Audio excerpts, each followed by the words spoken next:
Pues nada, aquí estoy con la última de las presentaciones correspondientes al curso del Colegio de Aparejadores de Valencia, ¿vale? En la que os quería dar una pequeña motivación acerca de cuál es mi punto de vista sobre la profesión que se enfrenta a estas nuevas exigencias en cuanto a eficiencia energética, ¿de acuerdo? Me he permitido preparar una presentación que llevo paseando por varios foros y hasta la fecha pues les está gustando a los compañeros y quería compartirla con todos vosotros, ¿vale? Quizá nos falta un poquito de tiempo, pero bueno, para eso están los medios técnicos, para suplir lo que haga falta, ¿de acuerdo? Entonces, nada, voy a empezar con una presentación que le he puesto por título El arquitecto técnico, ingeniero de edificación y o futuro punto suspensivo, ya sabéis por qué, cuando se enfrenta al reto de la arquitectura de alta exigencia en eficiencia energética, ¿vale? Bueno, pues nada, vamos a empezar con la presentación y veréis. Fijaos, ¿qué quiere decir que el técnico, o qué le supone al técnico enfrentarse al nuevo reto de la eficiencia energética? ¿Hay que ser un Jedi? ¿Hay que ser un experto sin familia, sin posesiones para poder llevar a cabo esto? Pues no. No, simplemente yo diría que con unos documentos de base bien adquiridos y firmes podemos hacerle frente a esta tarea que es costosa. No sé, se han incorporado nuevas herramientas, se han incorporado nuevos contenidos que quizá teníamos un poquito aparcados por ahí y ahora salen de obligado cumplimiento, pero no es ninguna cosa para superhéroes, ¿de acuerdo? Yo al menos lo creo así. No es para superhéroes, tampoco es para estar temblando todo el día, ¿de acuerdo? Ya os digo, con unos buenos conocimientos de base, tranquilamente lo podemos llevar hacia adelante, no os preocupéis, ¿de acuerdo? Para eso pues harán falta en primero pensar, ¿no? Vamos a pensar qué nos hace falta, cómo lo hago, cuál es el problema. Pues, tan sencillo como plantear de qué forma resolvemos problemas complejos el primer día que se nos presentan, ¿de acuerdo? Cuando no tenemos experiencia, pues de forma tan sencilla como disponer de un buen equipo. Y aunque ahora os provoque la risa ver al equipo A, todos sabéis que en vuestro día a día eso es así. Si no tenemos un buen equipo con personas con conocimientos de base y con cierto grado de especialización, nos resulta muy duro enfrentarnos a las nuevas tareas que nos impone el mercado o la normativa, ¿vale? Pues ahora más que nunca, un buen equipo que no falte. Bueno, con ese equipo os digo que podemos realizar cualquier tipo de tarea sin miedo, ¿de acuerdo? La coordinación, y no hablo de coordinación de seguridad, que luego sí me acuerdo, ¿vale? Sino de la coordinación de las tareas, ¿vale?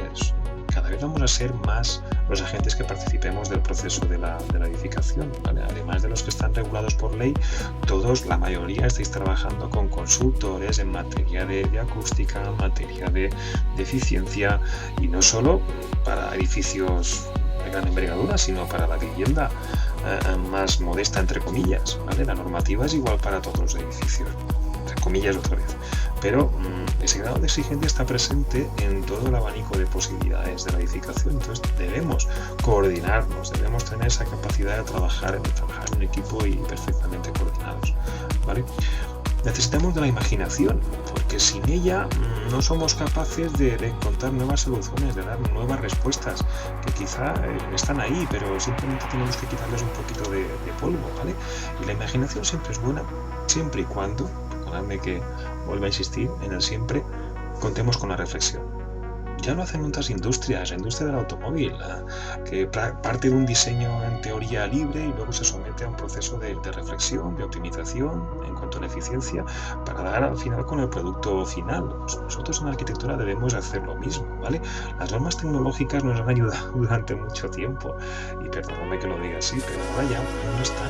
Cada proyecto ya es único y además con mayúsculas, ¿vale? Y necesita de unas soluciones quizás singulares en todo caso. Entonces debemos, con este condicionante de la eficiencia energética, abrir la mente a la imaginación y sobre todo a la reflexión, ¿no? Para que el producto sea óptimo. Reflexión en cuanto a las soluciones constructivas, reflexión en cuanto a los métodos de ejecución. Cuando nos obliguen a ejecutar un detalle constructivo como lo que estáis viendo en la presentación, necesitamos pensar las formas en las que lo vamos a llevar a cabo, ¿no? Con todas las garantías de calidad, de seguridad, de tiempos, de economía, ¿no? Que pensar en el cómo hacemos las cosas, tener imaginación para pensar en los procesos, porque la zona de confort no nos va a dar ni ni seguridad ni nos va a dar respuesta a los problemas que tenemos hoy en día. Debemos salir de esa zona de confort, que es allí donde suceden las cosas mágicas, ¿vale? Mágicas o de obligado cumplimiento, lo que yo os acabo de decir. Tenemos que repensar muchísimas cosas y necesitamos incorporar esa innovación como parte de nuestro día a día. No se queda innovación en laboratorios, en institutos de investigación, debe incorporarse a nuestro día a día para dar una respuesta efectiva y eficiente, sobre todo a los retos que nos pide el mercado y la normativa. ¿De acuerdo? No tenemos que tener miedo a soluciones constructivas innovadoras, a métodos de ejecución innovadores. Ya está bien del cuento de los terceritos, en los que la casa de madera y la casa de paja no eran válidas, que solo una de ladrillo era buena, y eso pared. Pues quizá la casa de paja tenga unas ventajas, la casa de madera tenga otra. Depende de la ubicación, del emplazamiento, de los medios económicos, de la disponibilidad técnica, de la artesanía de los agentes del lugar, de las necesidades, incorporar criterios de bioconstrucción, ¿vale? Debemos abrir la mente y no que con hormigón armado y con acero se puede resolver todo. ¿Por qué no? Quizá podemos hacer cosas maravillosas, ¿no? Pequeño homenaje a los tres cerditos. Cosas tan maravillosas como una casa certificada Passive House, que ya os he comentado eso, lo que requiere, una altísima exigencia en cuanto a eficiencia energética y en cuanto a confort, en cuanto a salubridad, ¿vale? Se puede realizar con paja, pero se puede realizar cumpliendo todos los documentos del código técnico actual. No hay ningún problema. Eso tiene licencia de obra, se ha construido en Cataluña, si no me equivoco, ¿de acuerdo? Hay que pensar en nuevos materiales, en nuevos sistemas de construcción.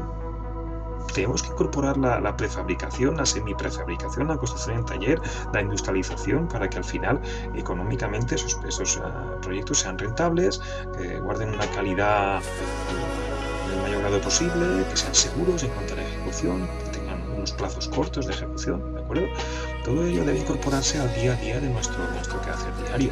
Sin un buen equipo, como os digo, esto se complica demasiado y será absolutamente inaccesible, pero bueno, en eso está, ¿vale? En encontrar ese equilibrio y en encontrar a esa gente que nos pueda ayudar, enfocar los nuevos sistemas por ejemplo, de ventilación que estáis viendo ahí, los nuevos sistemas de ejecución, de puesta en obra, los nuevos materiales, los nuevos ensayos de control de calidad, blower doors de obligado cumplimiento en casi todos los países de Europa. En poco tiempo lo veréis que se incorporará al ordenamiento jurídico español en el tema de eficiencia energética y otros, ¿vale? Pues hay que tener miedo a estas pruebas, hay que aprovecharlas, que nos pueden dar un resultado muy positivo para nuestra labor cotidiana, ¿vale? Podemos encontrar resultados pues, tan óptimos como este, a pequeña escala o a mayor escala, no hay ningún problema, ¿de acuerdo? Podemos hacer con acero, con paja, como hemos visto, con hormigón armado, con qué material más se nos ocurre, con estructuras mixtas, ¿por qué no? Puedo utilizar varios materiales para ejecutar una fachada, formas complejas, no hay ningún problema, ¿de acuerdo? Todo debe estar previsto antes, insisto, esa coordinación debe partir desde los primeros estadios del proyecto. Todos los participantes en la ejecución material deben participar incluso del proyecto para plantear sus prerrogativas y tener claro qué sistemas, cómo, en qué momento, qué control, debe estar todo previsto, porque en el momento que arranque la ejecución material, con este grado de complejidad, cualquier error nos va a costar mucho dinero. La improvisación se va a quedar ya fuera de juego, pero totalmente. Para afrontar esto, pues además de con buen equipo y buenas herramientas, pues oye, ¿por qué no utilizamos la tecnología que ya tenemos en el mercado? Sé que es un esfuerzo económico, pero es que es de obligado cumplimiento ya en gran parte de Europa, por así decirlo, ¿sí? El Building Information Modeling, que lo conoceréis como BIM, ese dibujo en 3D, hace los planos muy bien, muy coordinaditos y tal, más que una herramienta de dibujo gráfico, es una base de datos que nos permite una buena comunicación entre los diferentes agentes participantes, ¿vale? Tenemos una buena base de datos inamovible de la cual todos podemos participar, apoyarnos en ella, podemos trabajar con ella, pero siempre nuestra percepción será muy similar a la que tenga el resto de agentes, ¿de acuerdo? No podemos estar hablando de un objeto y cada uno entender que esto es así, esto es así, los métodos eran así. No, es un elemento de comunicación, porque lo importante de esta palabra, más que el building y el modeling, yo creo que está ahí, la información. Los que saben de esto bastante más que yo, que estoy empezando, como todos vosotros, ¿vale? Me han recalcado siempre, lo importante de esto es la información que conlleva. Es un proceso de gestión de información muy interesante y muy necesario, ¿vale? Muy necesario entre edificios de esta complejidad. ¿Cómo vamos a plantearnos ejecutar esto sin estas herramientas que estén ahí y nos pueden facilitar muchísimo la ejecución, ¿de acuerdo? Aunque no es lo más importante, la herramienta, pero quizá el método, quizá la forma, pero sí debemos proceder a tener en cuenta un poco todas estas cosillas, ¿vale? Pero también hay que volver a ver la imagen que quiero poner, que estoy muy guapo, ¿vale? Y vuelvo con la presentación.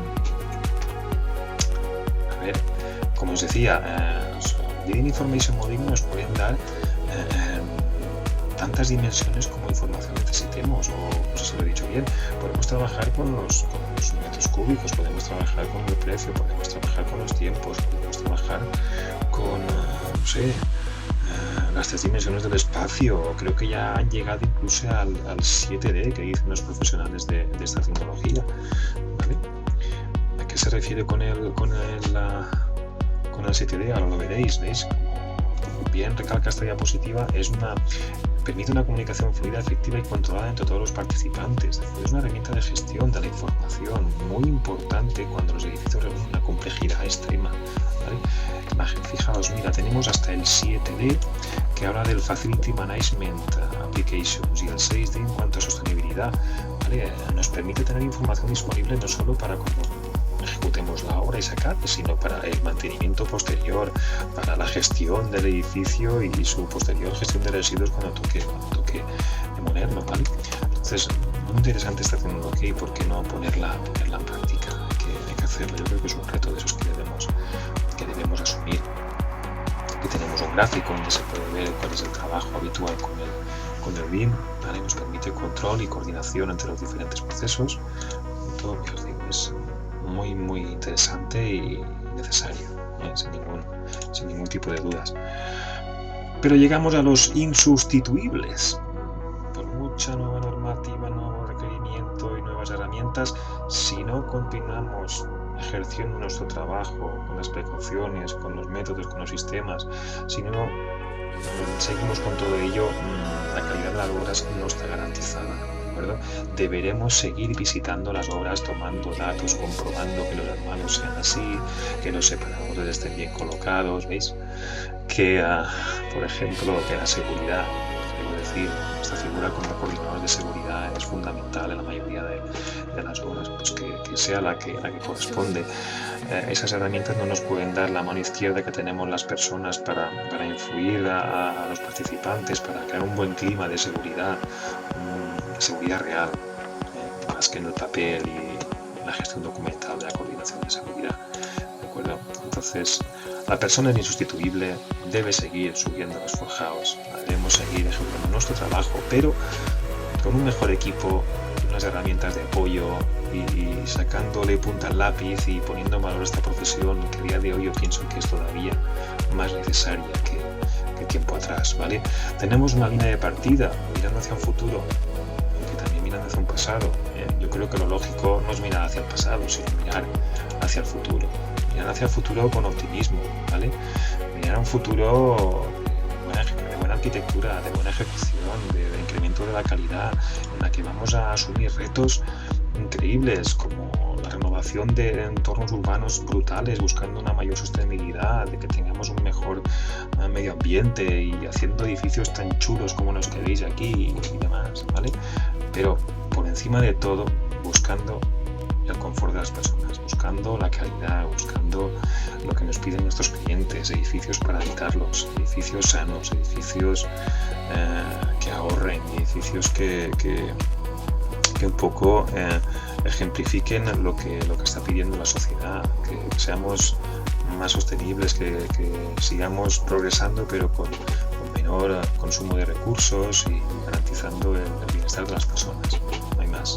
Al final, nuestro trabajo, yo creo que como reflexión final, y perdonadme el momento filosófico, se traduce en eso, en buscar el confort de los usuarios, edificios seguros, edificios bellos, edificios que se comporten de forma eficiente energéticamente. Nos pide esta normativa que